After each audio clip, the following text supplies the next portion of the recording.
자, 시작하겠습니다. 안녕하십니까. 선진 아카데미 세 번째 강의 시간입니다. 오늘 강의 제목은 6위에서 4.19까지입니다. 그러니까 1950년도에서 1960년까지 긴박했던 격동의 역사 시기를 공부하겠습니다. 오늘도 강의 후에 팀별 토론 나누시고 전체 모임에서 저번처럼 질문도 하시고 귀한 말씀 나누겠습니다.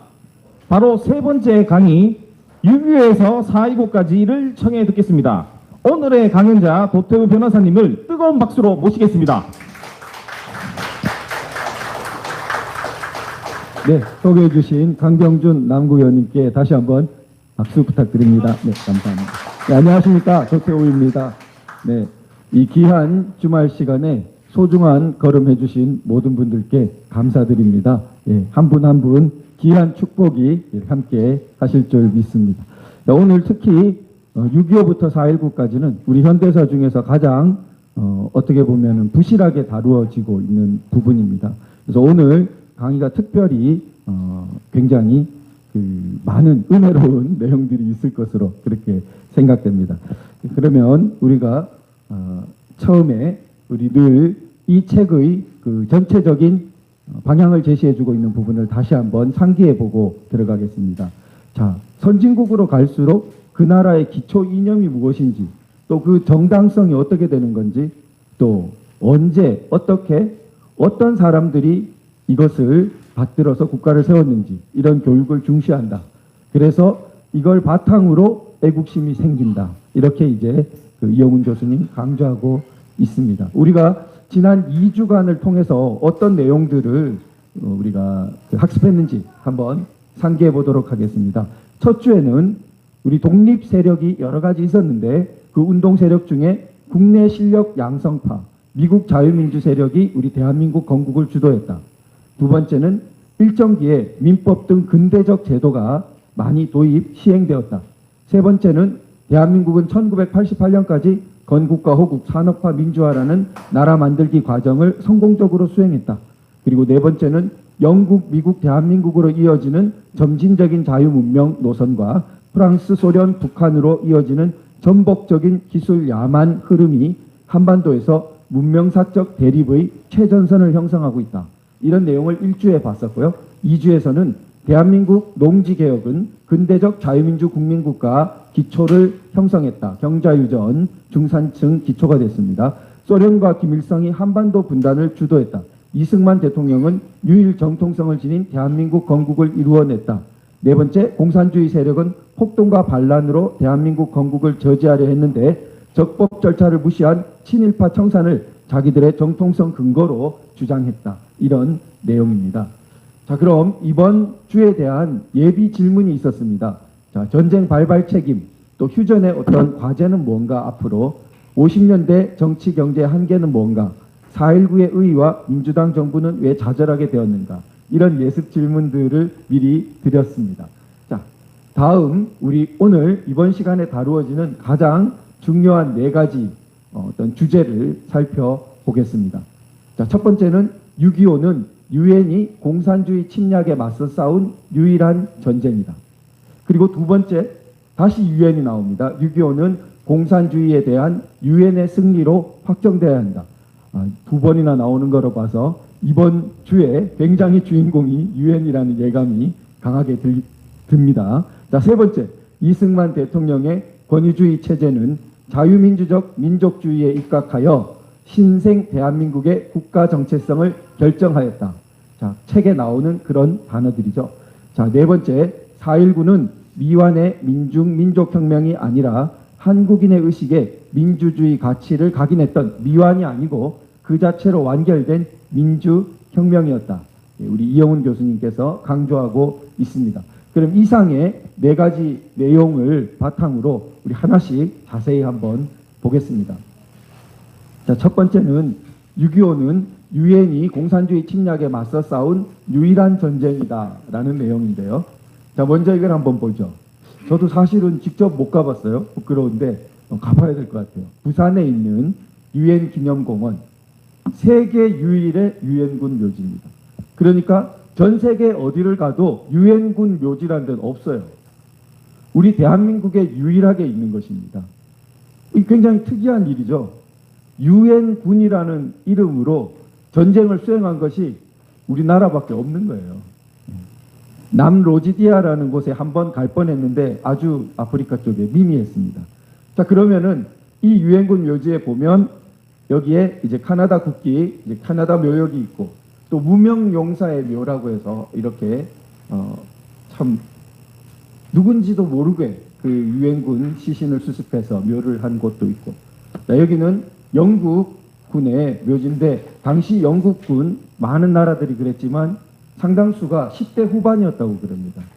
그래서 이 최근에 그들의 그 기록을 담은 책이 후크 고지에 뭐 이렇게 그 일기인가 이렇게 해서 나와서 그 영국군의 노병, 그때 살아남았던 그 노병이 와서 자기 동료들 헌화하고 있는 그러한 모습입니다.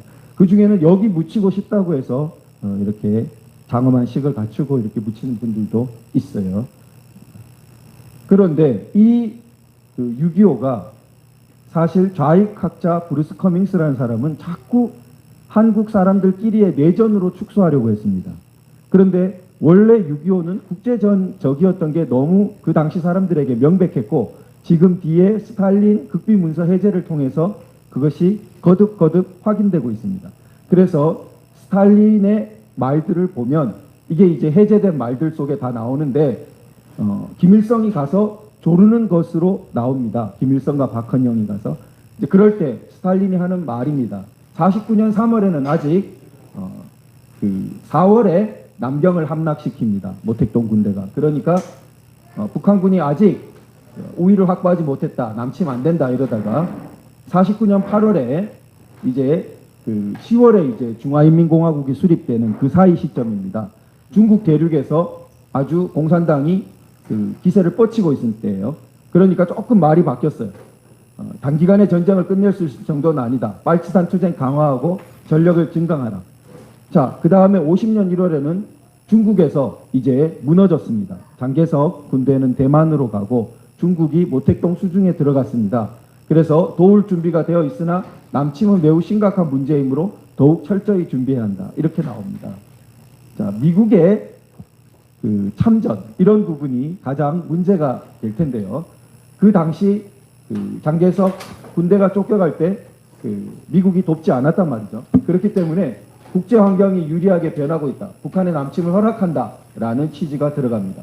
그래서 통일에 착수하자는 조선 사람들의 재창에 동의한다. 이게 이제 모택동이 확인을 구하니까 이렇게 말해줬습니다. 그래서 중국과 조선이 공동으로 결정하라. 이렇게 하고 막상 소련 군대는 안 왔어요. 소련의 물자만 막 이렇게 투입하고 군대는 중공이 보내도록 그렇게 유도했습니다.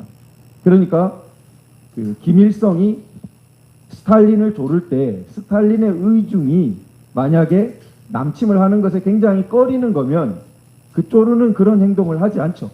김일성은 아주 눈치 빠르게 소련군의 그 거의 뭐 괴뢰처럼 내세워져서 그 신임을 받던 자이기 때문에 자기 권력 기반의 가장 큰 뭐 빅브라더 중에 빅브라더가 스탈린인데 스탈린 눈치를 봐서 생각지도 않는 일을 가서 쪼르겠습니까? 그러니까 스탈린의 팽창 야욕을 다 이미 속을 알고 있었던 거죠. 그런데 그 스탈린의 세계 전략 속에서 사실은 이 책에도 나오지만 거의 체스판처럼 놀고 있다. 스탈린은 어떤 생각을 가졌냐? 이게 50년 8월에 이제 체코슬로바키아 대상가 하는 사람에게 말하는 내용인데 사람들이 뒤에까지도 굉장히 미스테리로 여겼던 것이 안보리 결의를 할 때 빠져버려 가지고 유엔군의 이름으로 한국전 참전을 하게 만든 것입니다. 그게 굉장히 우연적인 일인가 궁금해했는데 여기를 보면 의도됐다는 걸 볼 수 있어요. 스탈린은 그걸 의도적으로 안 간 것입니다. 안보리를. 그럼 왜 안 갔냐? 자, 첫째, 안보리에서 미국 마음대로 하게 해서 미국 호전성을 부각시킨다. 둘째, 중국과 충돌하면 광대한 군사적 가능성을 가졌다고 그랬어요. 그러면은 미국의 목이 부러져서 서로 싸우게 만드니까 아시아에서 유리한 혁명 정세가 조성된다. 여기에 중국 힘도 뺀다는 말은 차마 하지 않았어요. 같은 공산국가끼리. 그러니까 서로 싸우게 만들어서 미국 목이 부러지게 해서 베트남처럼 이런 데서 나중에 결국 혁명 정세 유리하게 만들고, 그 다음 중국 힘을 빼니까 자기들 중소 경쟁에서 자기에게 대들지 못하게 하고, 세 번째, 그러는 동안 우리는 동유럽에 얼마나 넓게 진출했습니까? 지금 문제되는 우크라이나 정도가 아니라 체코슬로바키아, 거의 오스트리아 있는 그 수준까지 소련이 다 위성국가를 세웠지 않습니까? 거기를 굳건히 하고, 그래서 마지막에 뭐예요? 장차 3차 세계대전이 불가피하다고 보고 공산 진영이 승리할 힘을 쌓는다. 이렇게 봤단 말이에요. 그런데 스탈린이 아주 똑똑하게 이걸 다 이룬 것 같죠. 동유럽에 굳건히 했고, 그 다음에 미국의 호전성도 부각시켰고, 그리고 중국, 미국 다 힘을 뺐습니다. 그런데 역사는 뜻처럼 공산 진영이 승리한 게 아니라 동서냉전에서 자유진영이 승리하는 쪽으로 갔어요. 자, 이 스탈린적인 그 거대한 국제 전략 속에 그걸 알아보는 사람이 우리 다행히 지도자로 있었던 겁니다. 그래서 이승만 대통령은 미국을 설득합니다. 이 전쟁은 자유진영과 공산진영이 대립하는 반공 최전선 보루에서 일어나고 있고, 자, 이게 미국에게는, 자유진영에게는 종교전쟁과 같다. 실제로 종교를 아주 박해하는, 신앙의 자유를 짓밟는 세계하고 신앙의 자유가 허용된 세계라는 것도 있지만, 비유적으로 종교 전쟁처럼 목숨을 걸고 지켜야 되는 가치가 있는 전쟁이다. 이렇게 이제 설득합니다. 자, 이게 단지 자유만 해도 대단한 건데, 자유 이상이란 것을 우리 이번 강의의 주제입니다. 자유 이상의 가치가 뭐가 있지? 우리는 자유, 그 다음 공산주의 이렇게 배웠는데, 자, 그걸 한번 뒤에 보겠습니다. 그래서 한미 상호방위조약까지 이끌어내고 냉전 승리까지 됐습니다. 자, 이때 미국도 트루먼 대통령이 아주 그런 그 확고한 신념을, 자유에 대한 신념을 갖고 있었어요. 그래서 욕을 하죠. 그 써놓은 비치들을 무슨 수를 써서도 막아야 된다. 현 국경에서 봉쇄하겠다. 이것은 NSC-68이라고 해서 미국의 그 2차 대전 후에 두 가지 노선이 대립했습니다. 하나는 유명한 외교관인 조지 캐넌이라는 사람이 이 봉쇄 전략을 제일 먼저 내놓는 사람입니다. 롱 텔레그램이라고 긴 전문이라는 유명한 글을 통해서 소련에 대한 대소 봉쇄 전략을 미국 외교 전략으로 그 확립하는 입구를 여는 사람인데, 이 사람이 대소 봉쇄 아시아 라인을 일본으로 봅니다. 그러니까 일본만 지키고 있으면 미국은 아시아에서 대소 봉쇄를 할 수 있다. 전략적으로 크게 밀리지 않는다. 이렇게. 그 라인대로 갔다면 우리는 이제 생지옥을 살고 있겠죠. 그런데 그 뒤에 그 NSC-68이라는 국무부 내에 니츠라는 사람의 이 그 노선이 나오는데, 이건 뭐냐 하면은 현 위치에서 팽창하려는 걸 저지하지 않으면 계속 밀린다는 겁니다. 그러니까 현 지점에서 봉쇄, 이런 그 내용이 나오게 됩니다. 그렇게 따지면 38선에서 봉쇄해야 되는 것이죠. NSC-68에 그 따르는 내용입니다. 현 국경에서 봉쇄해야 된다. 그 다음에 이 트루먼은 그 포로 문제에 있어서 완강했어요. 그러니까 휴전 그 부분이 굉장히 지연되고 전쟁이 길어지는 거죠. 그런데도 불구하고 자유를 찾기를 희망하는 포로들은 풀어줘야 된다. 자유세계에 남겨야 된다. 라는 입장을 완강하게 해서 휴전 협상이 길어져도 계속 버텼어요. 이게 국내적으로는 대통령 재선을 못하게 하는 그러한 요인이 되고, 자기는 출마하지도 않았습니다. 자, 그런 정도로 완강한 이 자유에 대한 그 신념이 있었어요. 그래서 53년 6월, 거의 휴전 부근이죠. 이때까지도 막 그 반공포로 석방 문제로 난리가 나 있는 때입니다. 그럴 때에 이승만 대통령이 반공포로도 석방해버리고 완강하게 할 때 미국 내에서 드디어 좀 설득이 일어났어요. 그래서 한국을 부흥시켜서 자유진영의 모델로 만들자. 이게 이제 동서냉전의 승리로 가는 발판이 되는 거죠. 공산주의와 싸울 결의와 의지, 가장 강력한 반공군대가 있다. 이렇게 봅니다. 그런데 유엔이 우리나라에 왜 그렇게 특별하게 왔을까? 유엔은 42년, 아직 2차 대전이 끝나기 전에 연합국, 히틀러의 추축국에 대해서 맞서 싸운 연합국에 기원합니다. 이 연합국들도 이름이 유나이티드 네이션즈, UN이에요. 뒤에 국제연합하고는 다른데. 이 연합국들이 모태가 된 거예요. 그래서 45년 샌프란시스코 여기서 유엔 헌장 작성하는데 이들이 기반 대체로 주축을 이뤄가지고 여기에 유엔이 결성됩니다. 이 유엔이 사실 아주 초창기일 때 이승만 대통령은 중요성을 알아보고 유엔에다가 호소하고 유엔 총회 결의를 얻고 유엔에서 합법적으로 유일하게 합법적으로 인정을 받죠. 그래서 유엔과 한국이라는 책을 보면은 한국 정부를 유엔이 아들로 여겼다고 그렇게 나옵니다. Child of UN 그런 표현이요. 그러니까 한국은 탄생에서부터 유엔과 너무 밀접한 관련이 있는 것입니다. 그래서 50년 6월 25일 되니까 북한 침공하자 바로 철수할 것을 요구하는 안보리에서 물론 소련이 빠지고 그렇게 이루어집니다. 자, 7월 7일에는 한국전 참전을 가결하면서 유엔 사령부 설치까지 결의하게 됩니다. 6.25로부터 크게 멀지 않은 시점이죠. 이때 설치된 유엔 사령부가 지금까지 있는 것입니다. 자, 유엔사라고 줄여서 말하는 유엔 사령부는 지구상에 유일해요. 유엔 내에 자, 우리 유엔 헌장 전문을 보면은 말할 수 없는 슬픔을 인류에 가져온 전쟁의 불행. 이게 이제 1, 2차 대전을 말합니다. 특히 히틀러의 2차 대전. 그래서 기본적인 권, 인간의 존엄 이런 부분이 유엔 헌장 가장 첫머리에 나옵니다. 이게 당시 유엔의 너무 생생한 분위기라고 볼 수 있습니다.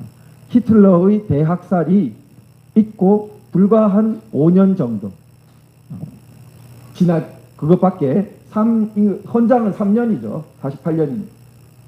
45년이니까 바로 직후죠. 그때 하고 우리 한국 전쟁이 5년 뒤죠. 그러니까 그때부터 5년이니까 감각이 많이 살아있는 겁니다. 그리고 실제로 제2의 히틀러 사태를 낳으면 안 된다라는 내용이 나옵니다. 그러니까 히틀러가 유럽에서 팽창을 시작할 때 그때 자꾸 평화로 굴복하니까 나중에 걷잡을 수 없는 그 히틀러 2차 대전이 났다. 그러니까 스탈린 이 공산 세력이 지금 동아시아에서 팽창할 때 바로 막아야지. 안 그러면 제2의 히틀러 사태를 낳는다. 이런 감각이 많았다는 겁니다. 이게 특이한 것은 당시 유엔은 소련도 들어있었고 물론 안보리 대부분은 자유세계지만 전체적으로 지금 보면 더하고 공산주의 국가들이 꽤 포함되어 있는 거예요. 유엔이. 그런데도 불구하고 그 유엔이 6.25에 있어서는 유엔의 이름으로 완전히 싸우게 된 거죠. 그것은 이 당시 일어났던 일이 2차 대전 히틀러의 연장이라는 감각이 굉장히 많았기 때문입니다. 자, 그러면은 그 히틀러의 감각은 한마디로 그 자유 너머에 자유보다 더 근원적으로 우리가 인도주의라고 말합니다. 인도적 세계. 그러니까 이거 인간성에 반한다. 그런 세계는 용납하면 안 된다. 그게 이제 포함되어 있다는 거죠. 자, 이 한국전쟁이 일어나서 어떻습니까? 파죽지세로 내려왔는데 사실 북한의 계획에 따르면은 북한과 소련의 계획에 따르면은 이 속도보다 더 빨라야 돼요. 그러니까 약 한 4주 만에 다 점령해버려야 돼요. 그래서 외국이 개입할, 특히 미국이 참전할 틈도 주지 않고 다 먹어버려야 되는 것이 계획이었는데 그렇게 안 됐어요. 그래서 그 계획에 보면은 2일 만에 서울을 점령하고 뭐 며칠 만에 대전까지 내려가고 이렇게 막 나옵니다. 그런데 2일이 아니라 4일 걸렸어요. 수도 서울까지 들어오는데. 그러고도 진격하는데 더 지체가 됐어요. 며칠을. 그렇게 된 데에는 이 춘천 쪽에서 육사단이라고 한국의 영웅입니다. 그래서 춘천 쪽의 육사단이 강력하게 버티면서 이쪽으로 오는 걸 저지했어요. 이게 저지되니까 이리로 내려갔다가 후방을 칠 수 있으니까 함부로 못 내려갔던 겁니다. 그런데 나중에는 육사단만 고립되어 있으니까 포위당할 수가 있잖아요. 그래서 육사단 보고 퇴각하라고 그럽니다. 그래서 그런 영웅적인 이 저지 전투들이 계속 일어나면서 지체시키고 이까지 옵니다. 그리고 마지막 결사적으로 우리 잘 아는 낙동강 방어선이 있고 다부동 전투만이 아니고 이 밀양 근처 이쪽의 돌출부에서도 또 뭐 곳곳에서 수많은 혈전이 이제 벌어지게 됩니다. 자, 그리고 이걸 지키는 와중인데 우리가 이제 책에 보면 한강 폭파 이런 이야기가 나와요. 그 부분이 어떤 그 연구에 따르면은 당시 민간인이 수백 명 죽지 않았다는 연구도 있는데 어쨌든 우리 책은 거기에 민간인 희생이 있었던 거로 나오는데 당시 이 폭파 책임은 초기 참모총장이었던 최병덕 장군이 지게 되고 좀 문제가 많았던 여러 가지로 문제가 많았던 것으로 뒤에 연구되고 있습니다. 그리고 곧 교체되었어요. 곧 경질되고 이분이 정일권 장군이 들어오고 이분이 가장 격동기일 때 그 참모총장을 담당해서 잘 수행한 그런 것으로 알려져 있습니다. 이승만 대통령은 그래서 당시 이 6.25 때도 큰 국제적인 그런 문제라는 것을 감을 다 갖고 있었던 부분입니다. 자, 그러면 이제 인천 상륙작전 후에 다시 이제 치고 올라갔습니다. 10월 7일 때 우리 국군만 10월 1일 때 38선 이북으로 가고 유엔군이 진격하는 것은 10월 7일이에요. 이건 왜 그러냐면 38선을 치고 내려온 것이 침략으로 보고 평화를 깨뜨린 것으로 보고 유엔이 참전했습니다. 그런데 38선 이북으로 다시 가는 것을 유엔이 어떻게 허락하냐? 유엔 내에서 이제 토론이 벌어진 겁니다. 그런데 유엔은 결국 북진하는 것을 허용하는데 그 논리가 예전에 합법 정부로서 통일 선거를 우리 한반도에 다 실시하려 했는데 그 비합법적인 세력이 그걸 막아가지고 실시를 못한 거죠. 그러니까 원래 유엔의 결의대로 한반도 전체에 통일 선거가 실시될 수 있도록 이리 밀고 올라가는 것을 허용한 것입니다. 이 결의가 굉장히 중요하죠. 그래서 유엔의 이 결의는 아직 뒤집히지 않았어요. 자, 그러면 우리 한국 전쟁이 그 다음에 잘 아시는 것처럼 이제 중공 참전으로 애로를 겪게 되는데 여기가 장진호입니다. 그래서 한국 육사단은 압록강까지 그 용맹한 육사단은 진격해가지고 가서 막 수통에 물을 뜨고 하는 유명한 사진까지 찍습니다. 그런데 중공군이 몰래 숨어 있다가 포위망으로 해가지고 겨울 동계가 다가올 때 다 이제 몰살시키려고 이 장진호 특히 대표적으로 협공했습니다. 그런데 여기에 유명한 이제 장진호로부터 퇴각하는 대군사 작전이 이제 세계 전쟁사에 빛나는 퇴각 작전이 벌어지게 됩니다. 이 퇴각 작전 후에 이제 흥남철수가 있죠. 자, 이 퇴각 작전 때 보면은 미국 스미스 장군이라는 사람 아주 현명해서 올라갈 때 신중하게 활주로를 닦아놓고 올라갑니다.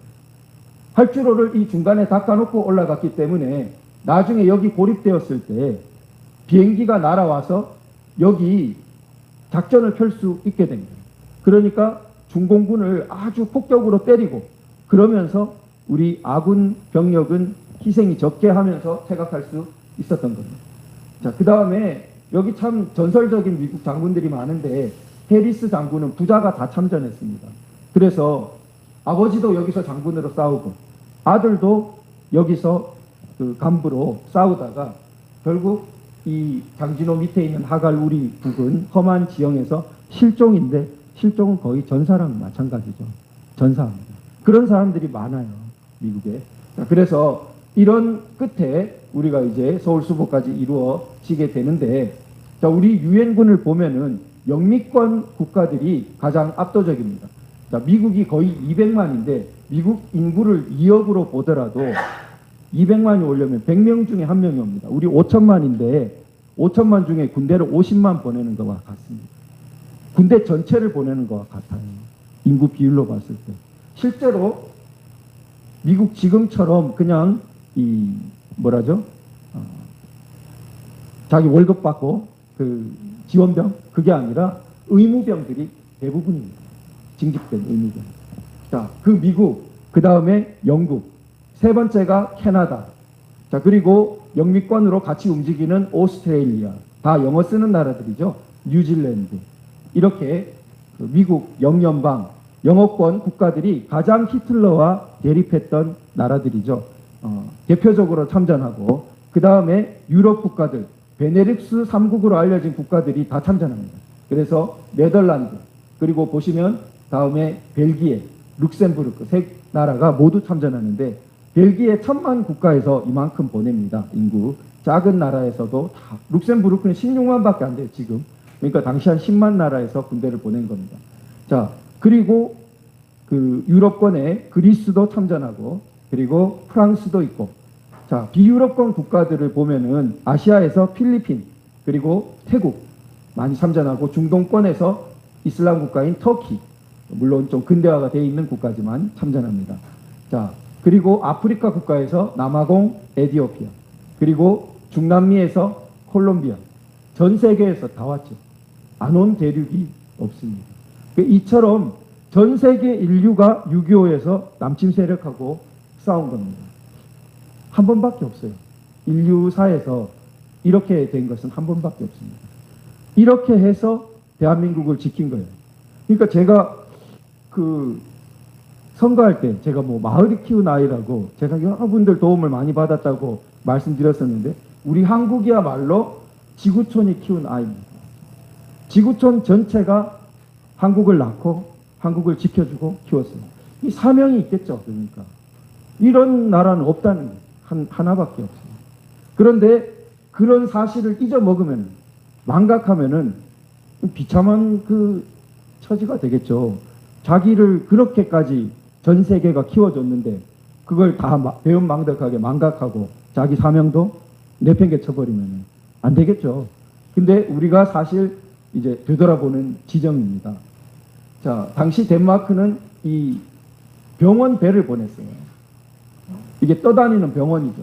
그리고 이 병원 배, 유틀란디아호에 기반해서 국립의료원이 생겨난 것입니다. 그리고 이분들이 이제 전쟁 고아처럼 돼 있는 아이들을 돌보고 있죠.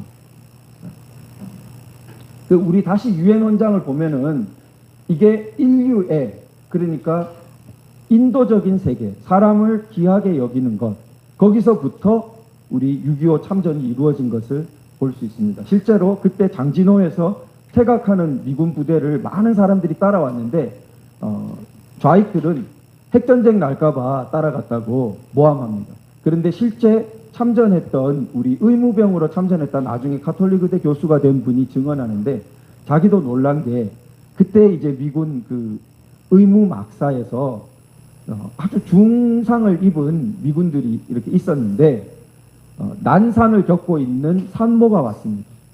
그 민간인이고 적지에 있는 적군 지역의 민간인이, 그 민간인이 산모가 난산으로 해가지고 막 배를 움켜쥐고 왔는데, 그 외과 의사가 그 난산에 있는 그 부인을 먼저 치료합니다. 그런데 옆에 이거 자기 중상을 입어가지고 있는 그 미군이 그 불평불만을 하지 않는다는 거예요. 그걸 보고 자기는 굉장히 감동을 받았다. 그런 세계가 어떻게 가능하냐. 그런데 그게 소문이 난 거예요. 미군에 가니까 그렇게 해주더라. 그래서 따라온 겁니다. 그래서 따라온 거라고 해서 사람을 저렇게 대우해주는 세계를 따라가야겠다. 그래서 흥남부두에 온 것.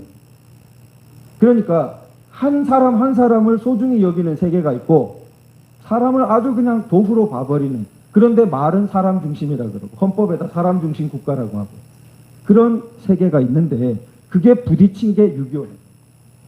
자, 그래서 이 6.25는 그럼 어떻게 끝나야 됩니까? 인도적인 세계, 유엔의 승리로 끝나야죠. 그런데 지금 이제 휴전협정이죠. 정전협정입니다. 서명을 보면은 김일성 팽덕회가 서명하고, 여기는 클라크 중장, 대장, 유엔사 사령관이 서명해요. 유엔사 사령관이 서명하지만 실질적인 당사자의 한국이 빠져 있는 것은 아닙니다. 왜냐하면 유엔 사령부에는 16개국 도우로 온 국가 플러스 한국군이 유엔 사령부의 지휘를 받고 있어요. 그러니까 유엔 사령관은 그 모두를 대표해서 서명한 겁니다. 그러나 형식적으로는 유엔 사령관이 서명했기 때문에 평화협정으로 돌리려고 한다, 이런 식으로 이 정전협정을 무언가 완전히 바꾸려면 누가 나와야 됩니까? 유엔사 사령관이 나와야 됩니다. 그런데 북한은 한 몇십 년 전부터 계속해서 때를 써요. 북한 중공이 미국이 당사자라고 우기면서 북조선하고 미국하고 평화협정을 맺으면은 이 정전협정을 폐기할 수 있는 것으로 주장하는 것입니다. 그러니까 한국은 왕따시키고 그 다음에 유엔이라는 자기들이 거추장스러워하는 틀도 깨버리고 그런 것을 깔고 있는 거예요. 자, 그 다음에 우리 정전회담을 반대해요. 우리 자유통일이 안 되기 때문이죠. 자, 여기 유엔의 목적 달성 없는 한 휴전을 반대라고 프랭카드를 쓴 것입니다. 유엔의 목적이 뭐예요? 자, 아까 유엔이 38선 이북으로 진격을 허용할 때 유엔 감시하에 통일선거 그때 못했던 걸 하겠다고 허용한 거죠. 예, 그런 자유통일이 없는 휴전을 반대하고 있었습니다. 자, 여기도 마찬가지. 이런 것들이 휴전 때까지 계속됩니다. 이승만 대통령의 반공포로 시찰. 자, 포로가 왜 그렇게 문제되냐? 반공포로 대부분은 억지로 끌려간 사람들이다 라고 변영태 장관이 말합니다. 당시 공산군이 우리나라 지역에 들어와서 억지로 의용군으로 끌고 가서 총알바지로 낙동강 전선에 세우고 포로가 됐다. 그 사람이 반공포로 상당수를 이루고 있으니까 이들을 북한으로 돌려보내는 건 안 된다. 그건 인간으로서 할 일이 아니다.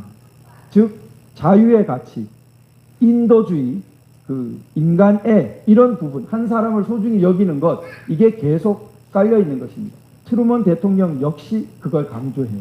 그래서 휴전 협정이 질질 끌리는데도 포로 석방 문제에 있어가지고 돌아가기 싫어하는 사람은 풀어줘야 된다는 입장을 완강하게 계속 고수했던 것입니다. 그러나 너무 끌리기 때문에 아이젠하워 대통령이 들어오고 유럽에서 반발도 계속되고 힘들어지는데 그때 이제 이승만 대통령 전격적인 반공포로 석방을 해버립니다. 유엔이 포기했을 때. 깜짝 국제사회를 경악시켰는데 27,388명이나 거의 뭐 3분의 2 가까이 되지 않습니까? 자, 이때 이승만 대통령은 한미 상호 방위 조약에 해당되는 것을 계속 추진하고 있었습니다. 그러니까 미국이 만일 완전한 이런 상호 방위 보장 없이 물러나 버린다면, 그냥 말뿐인 안전보장으로 물러나 버린다면 반드시 다시 침공한다. 이렇게 내다본 것이죠. 실제로 아주 현명한 생각이시죠. 그 다음에 미국은 심지어 상원에서 대통령이 한 협정도 거부해버릴 수가 있기 때문에 아주 확고한 보장을 받지 않으면 안 된다. 그래서 온갖 일종의 막 무력 시위적인 걸 다 하면서 결국은 이걸 따낸 겁니다. 자, 우리나라가 방공군대가 있다고는 하지만 사실 세계 최강의 미국 군대하고 상호방위조약을 맺지도 않아요. 미국이 맺은 나라가 없습니다. 그런데 우리나라가 맺은 겁니다. 이것이 뒤에 굳건한 이제 안보의 발판이 된 거죠. 자, 그래서 안보가 있으니까 경제 발전도 있는 것이죠. 인도적 세계 대 반인도적 세계가 대립한 것입니다. 인도적 세계를 보면 자유민주주의, 법치주의, 사유재산권과 시장경제 하는 나라들이 인도적인 세계에 더 가까운 거죠. 이 사유재산권도 재산이 자유의 기본입니다. 그래서 사유재산권이 보장되지 않는 중공은 시장경제를 하는 듯해도 아닌 겁니다. 자, 그리고 반인도적 세계에 대해서 사실 끈질긴 대응이 있어야 되는데 이게 좀 우리 약해졌습니다. 자, 이런 부분이 6.25의 대립이기 때문에 자, 정전협정이 바뀌는 부분에서 단순한 종전선언, 이게 이제 속아 넘어가기 쉬운데 자유진영 대 공산진영이 싸웠다가 동서냉전도 다 끝났는데 왜 우리가 동전 안 하냐 이렇게 말합니다. 소련도 러시아로 바뀌었는데 속기 쉬워요. 그래서 많은 사람들이 속아 넘어갑니다. 그런데 물론 자유진영 대 공산진영도 아직 북한은 안 바뀌었으니까 그 말도 다 맞지도 않거니와 실제로 6.25는 더 깊은 의미가 있어요. 그러니까 유엔이 세계 모든 국가들 대 남침 세력 이렇게 싸운 왜 인도주의에 반한다. 쟤들은 그냥 이념이 다른 정도가 아니라 아주 우리의 인간성에 반하는 히틀러 같은 세력이다. 이렇게 본 것입니다. 그렇기 때문에 그런 부분에 대해서 결론을 내리지 않고 그냥 그 체제를 용인해주는 종전선언 안 된다. 실제로 또 노림수도 있어요. 자, 이렇게 종전선언 하면은 그 다음 뭐가 따라와요? 주한미군 철수, 유엔사 해체 반드시 따라오게 됩니다. 그러니까 유엔사 해체가 먼저 와요. 그러니까 아까 전에 전쟁 때문에 유엔이 사령부를 결의했으니까 종전을 선언하면은 유엔사는 적어도 해체돼야 되는 거 아니냐 이런 주장이 딱 따라오게 됩니다. 자, 그래서 우리 그 다음에 이제 미군 철수 이런 부분으로 가게 되는데 문재인 대통령 지금 양산에 이렇게 수염 기르고 있는 이 분은 늘 좀 뭐랄까 말이 교묘해요. 그러니까 지금은 종전선언은 언제든 취소할 수 있다 이렇게 말을 하면서 이것보다 더 낮은 수준의 판문점 선언 했지 않습니까? 김정은하고. 그걸 국회가 비준해 달라고 난리를 쳤어요. 기억나세요? 그러니까 판문점 선언에 대해서 국회가 비준해야 된다고 민주당하고 계속 난리를 쳤습니다. 그러니까 정치적 선언이기 때문에 그거야말로 언제든지 취소할 수 있는 거예요. 종전선언보다 더 낮은 수준의 판문점 선언. 근데 그것도 국회 비준을 하려고 난리를 쳤어요. 근데 종전선언을 해놓으면은 국회 비준을 안 하려고 하겠습니까? 완전히 못을 박으려고 하는 거죠. 내심은 그러면서 말을 이렇게 한다는 거예요. 자, 안 속죠, 우리가. 자, 그 다음에 유엔이 지금도 이 유엔이 남아있는 거예요. 이 유엔에 얼마나 구공산국가라든지 여러 체제가 다른 나라가 많은데 그 유엔이 한결같이 북한에 대해서는 뭐라 그럽니까? 20년 연속 북한 인권 침해를 규탄하고 반인권 범죄를 규탄하면서 결의안을 하나밖에 없어요. 20년 동안 계속하고 있습니다. 유엔은 북한을 반인도적 범죄로 법정에 세울 것. 이때만이 18년만이 아니라 올해도 또 났어요. 이런 이야기. 자, 그래서 유엔 전체에서 북한은 아주 나쁜 쪽으로 독보적입니다. 그러니까 유엔의 근본적인 이념과 배치되는 거예요. 자, 우리 이런 부분이 국제형사재판소를 통해서도 나타나는데 그런 유엔의 인권 이념을 가장 계승한 것이 이제 국제형사재판소입니다.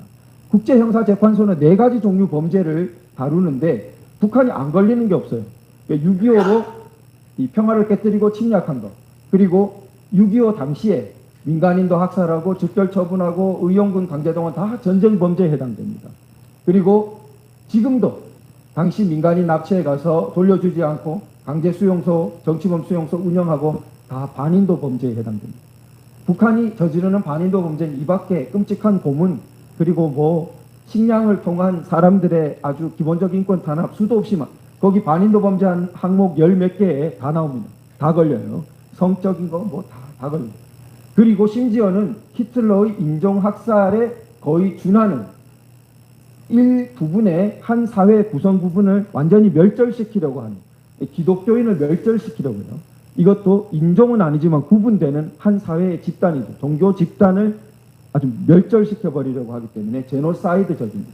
그러니까 북한은 여기 ICC에 반드시 가야 돼요. ICC 유엔이 존립하는 한 북한을 그냥 둘 수 없어요. 이게 걸려 있습니다. 그런데 정작 당사자국인 우리나라가 이 부분에 대해서 의식이 약해요. 그게 이 지점에서 문재인 정부 때 사람들이 이제 기가 막히게 해서 세계가 놀라게 된 겁니다. 자, 이제는 이 부분을 뚫어야만 합니다. 그래서 우리가 이 근원을 잘 기억하고 뚫을 때 한국은 선진국도 되고 세계에 이제 사명을 제대로 할 수 있게 되는 거죠. 이념이 명백해요. 우리는 인도적 세계, 자유민주주의보다도 더 근원적이에요. 그래서 자유민주주의를 잘 못하는 나라들도 북한 반인도 범죄에 대해서는 저거는 끝나야 된다라고 결의를 하고 있는 것입니다. 자, 이런 수준을 우리가 잘 못 지키고 있다. 자, 그래서 그 부분을 이제 결론을 내야 되는 것이고, 세 번째 이제 우리 1950년대입니다. 이승만 대통령의 권위주의 체제가 자유민주적 민족주의, 말이 좀 어렵죠. 신생 대한민국의 국가 정체성을 결정했다. 어떤 식으로 결정했는지를 한번 보겠습니다. 우리 흔히 독재라고 하는데 2차 대전 후 100여 개 신생국을 모두 비교해 봤어요. 모두 비교해 보니까 선거로 정권 교체를 한 나라는 2개뿐이었어요. 한 88년까지 비교한 겁니다. 한 87, 88까지 비교했을 때 필리핀하고 실로는 스리랑카죠. 이 두 나라만 정권 교체가 있었는데 두 정당으로 나뉜 지주 세력 간의 교체에 불과했어요. 우리나라 여기 안 넣었어요. 4.19 때 교체됐는데 선거로 교체하지 않았다고 본 겁니다. 자, 우리나라는 여기 들어가 있어요. 3회 이상 정권 교체 가능한 보통선거를 실시했다. 이런 나라도 7개밖에 없어요. 100여 개 중에. 그 7개에는 속합니다. 한국, 인도, 싱가포르, 말레이시아, 대만, 실론, 필리핀. 그런데 이 중에 한국은 보통선거 확장으로 오히려 독재자라고 불리는 사람이 선거권을 확대해요. 대통령을 간선제가 아니라 직선제로 뽑게 하려는 사람이 독재자로 불리고 있어요. 이게 특이한 거예요. 자, 그 다음에 제국주의 침략 이전 왕정으로 복귀하는 중동 산유국들이 있고 혁명이 일어난 이란, 특정 이념 세력 일당 독재하는 중국, 북한, 월맹, 중산층이 제일 존재했는데 소수 명문가 후예들이 권력 승계하는 인도, 얼마 못 가서 일당 독재하다 지금은 선거로 바뀐 인도네시아. 이게 답니다. 100여 개 신생국이. 그러니 우리 대한민국이 얼마나 특별한 위치를 차지하고 있습니다. 이때 87년, 88년 때 우리가 치고 나가고 그러고 뒤이어서 많은 신생국들이 그래도 민주주의로 이행한 나라가 많습니다. 그 뒤에 이제 인도네시아, 대만도 상당히 선거, 말레이시아도 그렇게 이행한 겁니다. 근데 대통령 중심제와 내각 책임제가 자꾸 대립하는데 당시 이승만 대통령은 간선제로도 대통령이 됐고 나중에 직선제로 오히려 고치자고 해서 대통령이 됩니다. 내각 책임제에 어떤 문제가 있습니까? 이 내각 책임제는 간선제에 가까워요. 그러니까 국민들이 직접 뽑는 것은 국회의원들이고 그 국회의원 다수당의 당수라든지 혹은 연립한 어떤 사람이 수상으로 되는 것입니다. 수상이 국민이 직접 뽑는 그런 구조가 아니게 되기 쉬운 거죠. 자, 그래서 이런 부분에 대립이 있는데 당시 내각제는 신생국에서 붕당 정치와 공산주의 침략에 아주 취약했죠. 그래서 그게 실제로 4.19 후에 보여졌습니다. 자, 52년 부산 정치 파동이라는 게 사실은 이제 발췌 개헌이라는 건데 국회의원을 막 버스에 태워오고 그러니까 우리 그냥 형식적인 자유민주주의 생각으로 보면 엉망이다, 말도 아니다. 우린 1차 개헌 때부터 우리나라는 엉망이었다. 이렇게 이제 헌법학자들도 많이 분석해요. 그런데 내용을 들여다보면 이게 이제 잊혀져 있는 경우가 많아요. 이승만 대통령은 뭘 하려고 했고 직선제를 하려고 했고 그걸 결사 반대한 것이 국회의원들이에요. 그래서 이게 지금 전쟁 중입니다. 52년 전쟁 중에 지금 미국하고 각을 세워서라도 방공포로 석방하고 나중에 한미 상호방위 조약을 맺어야 됐죠. 그걸 할 수 있는 이승만 대통령이 직선제를 통해서라도 대통령이 돼야겠다고 생각한 거예요. 만약에 이승만 대통령이 볼 때는 이 한민당 당시 뒤에 이제 민주당 이 세력은 미국에 그렇게 강하게 대응할 수가 없다고 본 거예요. 그렇게 되면 결국 오늘의 대한민국이 있기 어려웠겠죠. 그런 부분이 여기에 놓여 있습니다. 그래서 국가 체제를 어디로 이끌고 갈 것인가? 이건 민주주의 이전의 문제다. 이게 이제 책에 나오는 내용입니다. 이게 체제를 어디로 이끌고 갈 것인가? 이게 국가가 존립하고 방향 문제가 아니라 사실은 국가가 존립하냐 안 하냐 이런 거를 묻고 있습니다. 그럼 국가가 있고서야 그 다음 법치도 있는 거고 그 다음에 더 고급한 민주 책임 정부도 있는 거지. 만약에 국가가 없어져 버립니다. 이 법치라는 거는 미약하죠. 국가가 없어지고 법치라는 건 이제 남의 지배를 받는 다른 제국의 지배를 받는 법치입니다. 우리가 바라는 바가 아니죠. 혹은 이게 안 되는 수도 많고 국가가 완전히 북한처럼 마리국까지 조폭 세계로 변하는 실제로 아노미 상태가 되는 그런 경우도 많죠. 난민들이 막 대량 발생하고 자 그런 부분이 놓여 있었다는 거죠. 자 그래서 이승만 대통령의 자유민주적 민족주의에 기반한 국가 정체성, 자 반공주의 그리고 북진 통일 이것은 단지 군사적으로만 치고 가는 게 아니라 실력 배양을 포함합니다. 그러니까 이 노선이 박정희 대통령이 이어서 계속된다고 볼 수 있다고 책에서 쓰고 있습니다. 자 반공 그리고 남북 협상 좌우 합작 이런 거 안 된다. 그리고 북진 통일 실력을 길러야 된다. 미국과 동맹을 확보해야 된다. 일본과의 대립 이게 조금 문제예요. 일본과의 대립은 이승만 대통령 때 신생국으로서는 너무 중요하고 확고했습니다. 그런데 나중에 이제 60년대 경제 개발을 할 때는 일본과 계속 각만 세워서는 곤란했어요. 그 부분이 박정희 대통령 때 변하는 부분입니다. 한편으로는 이승만 대통령 그 자유당 정권이 무너지게 되는 밑에 배경을 이루고 있습니다. 시대적인 한계가 있는 거죠. 자, 대통령 중심제. 이런 것들이 자유민주주의를 하고 그리고 민족주의를 뒤에 깐 이런 국가 정체성을 이루고 있다. 자, 이승만 대통령의 노선이었다. 54년 이제 4.4 5.2 개헌으로 그 대통령 연임 제한을 폐지하는 그러니까 이 부분에서는 권위주의 체제가 성립되는 건 맞죠. 형식적인 그 부분으로 합법성에 의문을 갖게 하는 것도 맞는데 이것이 권위주의 체제 그리고 낮은 단계의 법치와 민주주의가 이상적으로는 더 높은 단계, 더 합법적이면 좋지만 현실적인 한계를 많이 갖고 있었다는 것을 우리가 지금 보고 있습니다. 자, 그래서 56년 선거에 유명한 못 살겠다 갈아보자 구호가 나오고 공교롭게 돌아가셔요. 그래서 대통령, 부통령 따로 하기 때문에 대통령은 이승만 대통령이 무난히 당선되고 조봉암 무소속이 이만큼이나 얻었는데 나중에 진짜 간첩적인 활동이 있었다는 거 맞다. 전 시간에 봤었죠. 북한으로부터 자금이 온 거. 자, 이 책에 우리가 나오는 내용인데 50년대의 격동을 이해하려면은 일제시대로 거슬러 올라갑니다. 일제시대에 우리나라의 정치적인 권리는 주지 않고 경제적인 권리는 인정해줬어요. 그러니까 해방이 되면은 정치적으로는 단절되죠. 정치적인 활동을 한 사람은 없으니까. 그런데 경제적으로는 어떻습니까? 돈을 벌게 해줬기 때문에 당시에 자본을 축적한 사람, 부자가 된 사람 있는 거예요. 경제적으로는 연속되는 겁니다. 그러니까 어떻습니까? 정치적 권위는 새로 태어날 수밖에 없는 그런 상황에서 그러니까 정치가 불안정하죠. 그때 이승만 대통령의 개인적 카리스마가 아주 중요한 역할을 합니다.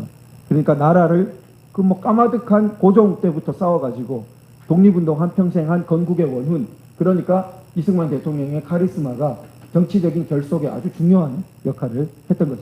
근데 이쪽에 이 사람들은 사회경제적으로 부자고 한민당 그렇지만 어느 정도의 존경은 받지만 그래서 제도적 권력, 언론, 그다음 정당, 경제적인 단체 다 차지하고 있지만 이 권위와는 이 권위만큼은 못 따라갑니다. 그러니까 이게 분리되어 가지고 이 사람들이 쉽게 무소속 의원도 다 포섭하고 그 내각제 하자 그러고 그러는데 이게 충돌하게 된다. 그러니까 50년대 이 힘의 충돌에는 이 두 부분이 아주 구조적으로 놓여 있다는 것을 말하고 있습니다. 그런데 50년대에 사실 60년대 이후 고도성장의 발판이 다 공업화 기초를 놓습니다. 이승만 대통령이 한미동맹만 한 게 아니라 공업화 발판도 놓고 교육혁명도 하고 그렇습니다. 그래서 60년대를 예비하는 거죠. 고도성장을 예비하고 있습니다. 그래서 이영훈 교수님 강조하기를 비약이 없다. 근데 이 앞선 시대 초석을 딛고 다음 단계로 올라선다는 이런 부분을 사실 우리 소위 보수주의, 보수 정치 노선은 더 확고히 해야 되는데 안 그러는 경우가 많아요. 그러니까 곧잘 하는 게 늘 전임자 부정이에요. 계속됩니다. 그 부분은 박정희 대통령께서도 좀 자유롭지 못해요. 책에도 나오지만 박정희 대통령께서도 이승만 대통령 좀 인정을 덜하고 그 다음에 전두환 대통령, 박근혜 대통령이 이렇게 잘 그때 당시 외롭게 만들듯이 좀 인정 덜하고 그 다음에 노태우 대통령도 전두환 대통령 좀 인정 덜하고 김영삼 대통령 앞에 또 인정 다 잘하나 이런 연속으로 계속 그러면 어떻게 계속 약해지는 거예요. 계속.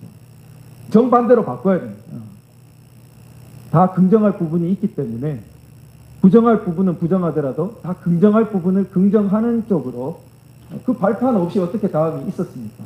그걸 하면 훨씬 강력해지는 거죠. 정통성이 쫙 계속 연속되게 이어오게 됩니다. 자, 이런 지혜를 오히려 좌익이 하고 있어요. 그래서 좌파 쪽에서 하고 있어요. 오히려 그쪽은 확고하게 DJ, 노무현, 문재인 계속 신화적으로 연결해서 거기 건드리면 가만 안 둔다. 이런 식으로 계속 합니다. 자, 이 교육혁명 쪽에 보면은 초등교육을 의무교육으로 만든 뒤에 보세요. 43년에 47%였는데 60년에 이승만 대통령 하야할 때 거의 100% 수준 의무교육, 초등교육이 이만큼 돼요. 자, 중학교가 380에서 1053개교, 또 고등학교는 640개교, 3배씩 막 벌어. 대학생 수가 또 10만 명으로 폭증, 3배. 유학생 수도 그 어려울 때도 5천 명. 근데 문교부를 국방부에 이어서 예산 지출이 두 번째. 이렇게 교육을 강조해서 60년대에 고도 경제 성장을 이제 기반을 놓게 된다는 것입니다. 자, 우리 이제 4.19를 마지막으로 보겠습니다. 미완의 혁명이라고 많이 말해요. 이 말이 이제 우리를 완전히 그 함정으로 빠뜨립니다. 미완의 혁명이라 그러면은 혁명할 게 있었는데 덜 했다는 거잖아요. 그러니까 미완의 혁명이라고 말하는 순간 앞에 이승만 대통령이 부정되는 거예요. 거기는 독재자고 잘못된 친일 세력이고 부정돼야 되는데 덜 이루어졌다. 그 다음 두 번째, 뒤에 역사도 다 부정되는 거예요.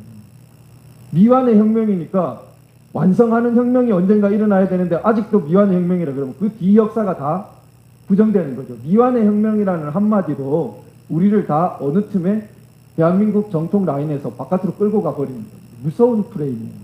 그래서 이영훈 교수님이 절대 이렇게 하면 안 된다. 미완의 혁명 이렇게 하면 안 되고 완결된 민주혁명으로 봐야 돼. 그때 혁명이라는 뜻은 체제를 막 바꾼다 이게 아니고 정보통신혁명, 산업혁명 이런 것처럼 한 어떤 사회의식을 근본적으로 영구적으로 바꾸어 버린 그것을 혁명이라고. 4.19를 통해서 우리가 실제로 근대 자유민주주의적인 의식으로 완전히 바뀐 거죠. 불가역적으로 바뀐 거죠. 이 책에 뒤에도 나오지만 4.19와 5.16은 쌍생아로 봅니다. 근대화 혁명에, 한국 근대화에 있어서 4.19와 5.16은 실제로 당시를 산 사람들이 그렇게 증언하고 있습니다. 4.19, 5.16이 이어지고 4.19의 적자는 87년 헌법이에요. 87년의 민주화. 그러니까 4.19는 한편으로 5.16으로 이어지고 정치적으로는 그만큼 다 실현 못하다가 근대화적인 측면에서는 한편으로 5.16으로 실현하고 정치적으로는 쭉 잠재되어 있다가 87년 민주화에 이르러 자기를 만개시키게 됩니다. 그러니까 4.19가 엄청 중요하죠. 건국, 6.25, 4.19, 4.19에서 5.16, 87년 이렇게 이어진다고 볼 수 있습니다. 자, 이 4.19 후에도 35년간의 4.19 이전까지 포함해서 권위주의 체제가 이어지는데 정부당 체제라고 이제 해설하고 있습니다. 그래서 이게 낮은 단계의 법치와 민주주의, 우리나라를 다른 방향으로 계속 근대화 혁명이 일어나는 그러한 단계입니다. 자, 60년 대는 그러나 이 이승만 대통령을 정점으로 한 정부당 체제가 한계에 부딪혔어요. 자, 이승만 대통령 밑에 이기붕 씨가 있는데 이기붕 씨가 아주 비공식적 지배구조를 잔뜩 갖춰놨어요. 내각에 내 집단을 이루어가지고 이너서클을 이뤄서 자기가 대통령에게 보고 제가받고 그 다음 국회의장도 겸해서 국회 통제하죠. 그리고 자유당 부총재로 자유당 지방조직 오늘날로 치면 관변단체에 해당되는 그런 단체들 그리고 여러 지방위원회까지 장악합니다.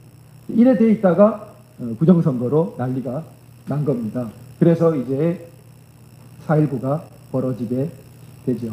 자, 4.19 보면 우리 대구가 선구를 끊고 그 다음 마산, 그 다음 서울 이렇게 이어지면서 결국 당시 경찰 발포까지 있고 꽤 희생이 크죠. 그리고 이제 하야까지 일어나게 됩니다. 자, 그런데 부정선거였어요. 핵심이 4.19. 이게 의미심장합니다. 자, 그리고 당시 군이 시위대에 발포한 것이 아니라 이렇게 여기 그 탱크 위로 시민들이 올라간 그런 모습. 이승만 대통령이 부정선거는 잘못된 거다. 이렇게 이제 그리고 이승만 대통령을 찾아간 돌아가신 이근 대사라는 분이 있는데 제가 그 사석에서 소중한 증언을 들었는데 그분이 젊을 때 이 무렵에 이제 이화장으로 물러가 계실 때 찾아갔더니 자기가 목이 매가지고 말을 못하고 이제 뭔가를 서신을 전해드리는데 이 대통령께서 그때 법을 어긴 자는 벌을 받아야 해 이렇게 이제 말했다고 증언을 합니다. 그러니까 이승만 대통령의 그 신념이 있었던 거고요. 여기도 하야를 하면서도 이승만 대통령을 나쁘게 보지 않는 건국에 워낙 우리나라에 그 대한민국을 있게 한 분이기 때문에 4.19 민주혁명의 성격에서 보면은 국가체제를 해체하지 않고 4.19 뒤에 일어난 급진데모와는 다릅니다. 4.19는 국가체제 해체를 기도하지 않고 그 다음에 건국헌법을 부정하지 않아요. 그리고 선거의 공정성 확보를 위해 중앙선거관리위원회 설치하고 사법부 기능을 강화하기 위해 헌법재판소를 설치. 이거 아시는 분은 아시겠지만 이게 어디로 옵니까? 87년 헌법. 87년 개헌 때 중앙선거관리위원회 헌법재판소, 대표적으로 명실상부한 독립기관으로 태어납니다. 그래서 4.19의 적자가 87년 헌법이라는 것을 볼 수 있습니다. 한편 탄핵 때부터 문재인 정권에 이르러서 이게 다 무너졌다는 걸 볼 수 있습니다. 문재인 정권 탄핵 직전 탄핵 심판 때 헌법재판소가 아주 적법 절차를 무시하는 탄핵 과정을 진행함으로써 자기의 존재 의의를 굉장히 망쳤습니다. 문재인 정권 때 수많은 부정선거 의혹이 불거지면서 이 4.19 87년 헌법으로 이어지는 우리나라 자유민주주의 라인을 거의 훼손시켰습니다. 이 사람들은 당연히 건국헌법을 부정하고 국가체제를 변성시키려고 했어요. 아기가 딱 그렇게 맞을 수가 없어요. 건국 4.19 87년 헌법으로 이어지는 건국 호국 4.19 87년 헌법으로 이어지는 대한민국 정통 세력의 흐름과 문재인 정권 때 우리가 경험한 이 반대한민국적인 흐름은 아기가 얼마나 이렇게 딱딱 맞는지. 그런데 이들이 4.19를 자기 거라고 뺏어쓰는 거예요.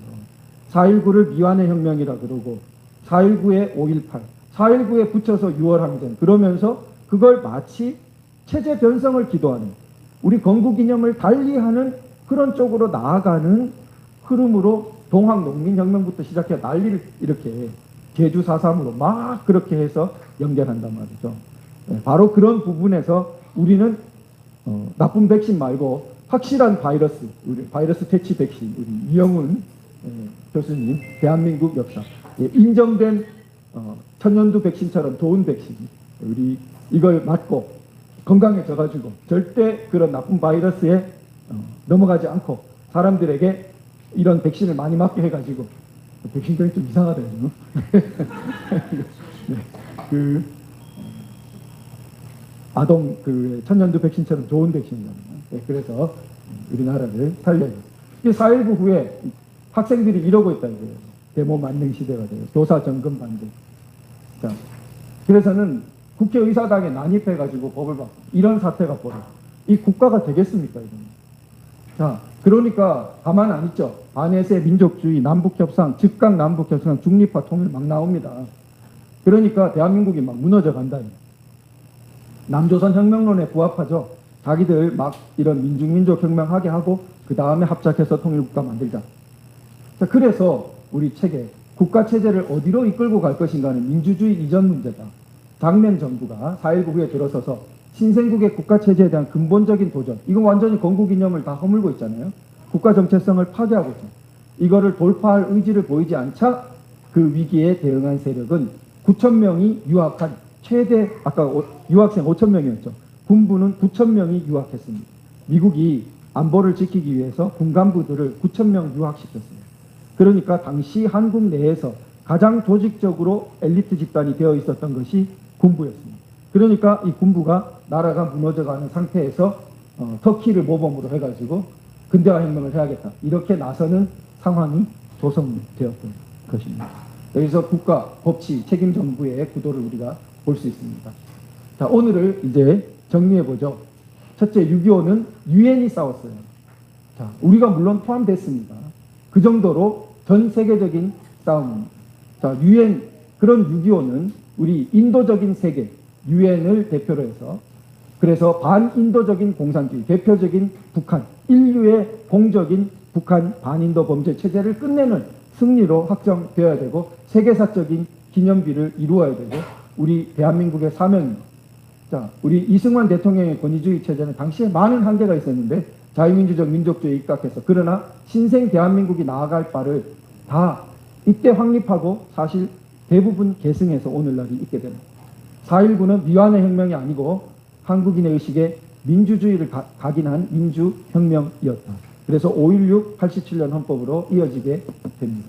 자, 다음 우리 마지막 4주차에 대한 예습 질문입니다. 간단해요. 우리 6, 7, 8, 80년대의 정치 상황, 또 그때의 경제 상황, 그 다음에 70년대 이래 소위 민주화 운동이 어떤 특징 갖는지, 그리고 87년 이전과 이후에 차이가 뭐겠는지 이런 문제의식을 갖고 그 다음 페이지가 좀 많습니다. 그런데 이젠 제일 쉬워요. 가깝기도 하고 가장 쉬운 대목이기 때문에 그 대목을 다음번에 이제 우리 5.16 이후에 88년까지 그거를 살펴보도록 하겠습니다. 자, 우리 이제 선지나 결의를 하고 오늘 강의를 마치도록 하겠습니다. 선지나 결의 처음 오신 분들이기 때문에 이거 다 헌법에 나오는 내용입니다. 한 구절도 바꾼 거 없습니다. 마지막에 3번을 반복하는데 요거는 2박자 최고도로 발익한다. 요거는 3박자 영원히 확보할 것을 다짐한다. 이렇게 3번 반복하면 되겠습니다. 자, 하나, 우리는 모든 영역에 있어 각인의 능력을 최고도로 발휘케 한다. 최고도로 발휘케 한다. 최고도로 발휘케 한다. 최고도로 발휘케 한다. 하나, 우리들과 우리들의 자손의 안전과 자유와 행복을 영원히 확보할 것을 다짐한다. 영원히 확보할 것을 다짐한다. 영원히 확보할 것을 다짐한다. 영원히 확보할 것을 다짐한다. 감사합니다.